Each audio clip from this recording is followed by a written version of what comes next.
After a few days, there came down a priest to Crowland, and talked with Torfrida, in Archbishop Lanfranc's name. Whether Lanfranc sent him, or merely, as is probable, Alftruda, he could not have come in a more fit name.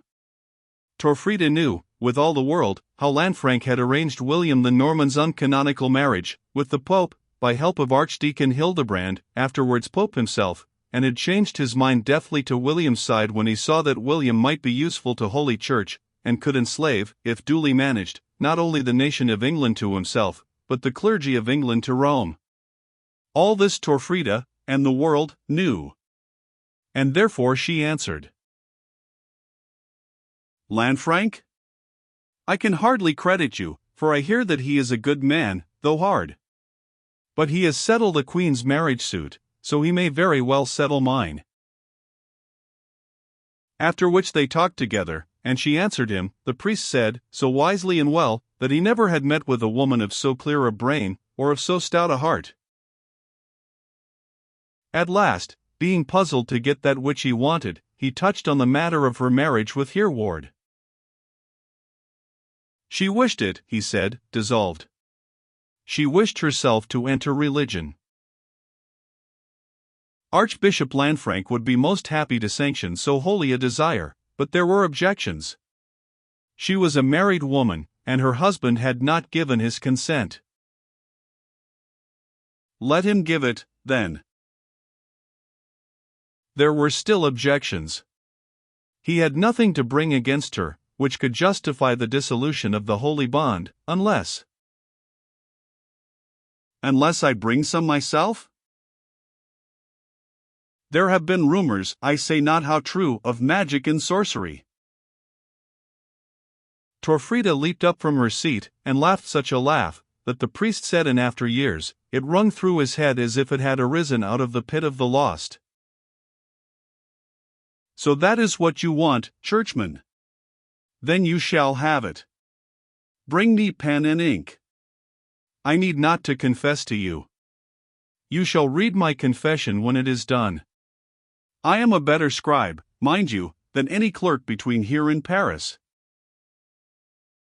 She seized the pen and ink, and wrote, not fiercely, as the priest expected, but slowly and carefully. Then she gave it the priest to read. Will that do, churchman? Will that free my soul, and that of your French archbishop? And the priest read to himself. How Torfrida of St. Omer, born at Aries in Provence, confessed that from her youth up she had been given to the practice of diabolic arts, and had at divers times and places used the same, both alone and with Richhilda, late Countess of Hainaut. How, wickedly, wantonly, and instinct with a malignant spirit, she had compassed, by charms and spells, to win the love of Hereward. How she had ever since kept in bondage him, and others whom she had not loved with the same carnal love, but only desired to make them useful to her own desire of power and glory, by the same magical arts, for which she now humbly begged pardon of Holy Church, and of all Christian folk, and, penetrated with compunction, desired only that she might retire into the convent of Crowland. She asserted the marriage which she had so unlawfully compassed to be null and void, and prayed to be released therefrom, as a burden to her conscience and soul, that she might spend the rest of her life in penitence for her many enormous sins.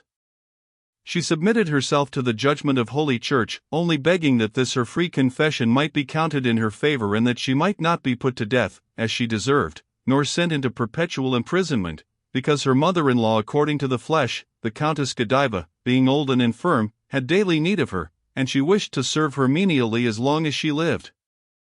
After which, she put herself utterly upon the judgment of the Church. And meanwhile, she desired and prayed that she might be allowed to remain at large in the said monastery of Crowland, not leaving the precincts thereof, without special leave given by the abbot and prioress in one case between her and them reserved, to wear garments of haircloth, to fast all the year on bread and water, and to be disciplined with rods or otherwise, at such times as the prioress should command, and to such degree as her body, softened with carnal luxury, could reasonably endure. And beyond that, being dead to the world, God might have mercy on her soul. And she meant what she said. The madness of remorse and disappointment, so common in the wild Middle Age, had come over her, and with it the twin madness of self-torture. The priest read, and trembled, not for Torfrida, but for himself, lest she should enchant him after all. "She must have been an awful sinner," said he to the monks when he got safe out of the room, "comparable only to the witch of Endor, or the woman Jezebel, of whom St. John writes in the Revelations. I do not know how you Frenchmen measure folks, when you see them, but to our mind she is, for goodness, humility, and patience comparable only to an angel of God," said Abbot Ulfketil. "You Englishmen will have to change your minds on many points, if you mean to stay here." "We shall not change them, and we shall stay here," quoth the abbot. "How? You will not get Sweyn and his Danes to help you a second time." "No, we shall all die, and give you your wills, and you will not have the heart to cast our bones into the fens?" "Not unless you intend to work miracles, and set up for saints, like your Alfie Jedmund." "Heaven forbid that we should compare ourselves with them. Only let us alone till we die." "If you let us alone, and do not turn traitor meanwhile." Abbot Ulfketil bit his lip, and kept down the rising fiend. "And now," said the priest, "deliver me over Torfrida the younger, daughter of Hereward, and this woman, that I may take her to the king, who has found a fit husband for her." "You will hardly get her." "Not get her?" "Not without her mother's consent. The lass cares for naught but her." "Pish! That sorceress? Send for the girl." Abbot Ulfketil, forced in his own abbey, great and august lord though he was, to obey any upstart of a Norman priest who came backed by the king in Lanfranc, sent for the lass. The young outlaw came in, hawk on fist, and its hood off, for it was a pet, short, sturdy, upright, brown-haired, blue-eyed, ill-dressed, with hard hands and sunburnt face, but with the hawk-eye of her father and her mother, and the hawks among which she was bred. She looked the priest over from head to foot, till he was abashed. "A Frenchman," said she, and she said no more. The priest looked at her eyes, and then at the hawk's eyes. They were disagreeably like each other. He told his errand as courteously as he could, for he was not a bad-hearted man for a Norman priest. The lass laughed him to scorn. The king's commands? She never saw a king in the greenwood, and cared for none.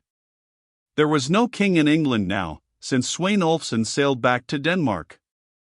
Who was this Norman William, to sell a free English lass like a colt or a cow? The priest might go back to the slaves of Wessex, and command them if he could, but in the fens, men were free, and lasses too. The priest was piously shocked and indignant, and began to argue. She played with her hawk, instead of listening, and then was marching out of the room. "Your mother," said he, "is a sorceress. You are a knave, or set on by knaves. You lie, and you know you lie." And she turned away again. "She has confessed it. You have driven her mad between you, till she will confess anything. I presume you threatened to burn her, as some of you did a while back." And the young lady made use of words equally strong and true. The priest was not accustomed to the direct language of the greenwood, and indignant on his own account, threatened, and finally offered to use force. Whereon there looked up into his face such a demon, so he said, as he never had seen or dreamed of, and said, "If you lay a finger on me, I will bridle you like any deer." And therewith pulled out a saying knife, about half as long again as the said priest's hand, being very sharp, so he deposed, down the whole length of one edge, and likewise down his little finger's length of the other. Not being versed in the terms of English venery, he asked Abbot Ulfketil what brittling of a deer might mean, and being informed that it was that operation on the carcass of a stag which his countrymen called a ventrer, and Highland gillies now grallicking, he subsided, and thought it best to go and consult the young lady's mother. She, to his astonishment, submitted at once and utterly. The king, and he whom she had called her husband, were very gracious. It was all well. She would have preferred, and the Lady Godiva too, after their experience of the world and the flesh, to have devoted her daughter to heaven in the minster there. But she was unworthy. Who was she, to train a bride for him who died on cross? She accepted this as part of her penance, with thankfulness and humility. She had heard that Sir Hugh of Evermew was a gentleman of ancient birth and good prowess, and she thanked the king for his choice. Let the priest tell her daughter that she commanded her to go with him to Winchester.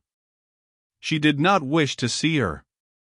She was stained with many crimes, and unworthy to approach a pure maiden. Besides, it would only cause misery and tears. She was trying to die to the world and to the flesh, and she did not wish to reawaken their power within her. Yes. It was very well. Let the lass go with him. Thou art indeed a true penitent, said the priest, his human heart softening him. Thou art very much mistaken, said she, and turned away.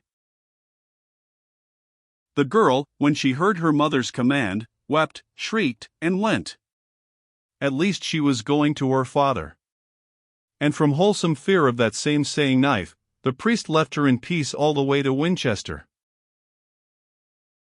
After which, Abbot Ulfketil went into his lodgings, and burst, like a noble old nobleman as he was, into bitter tears of rage and shame. But Torfrida's eyes were as dry as her own sackcloth. The priest took the letter back to Winchester, and showed it may be to Archbishop Lanfranc.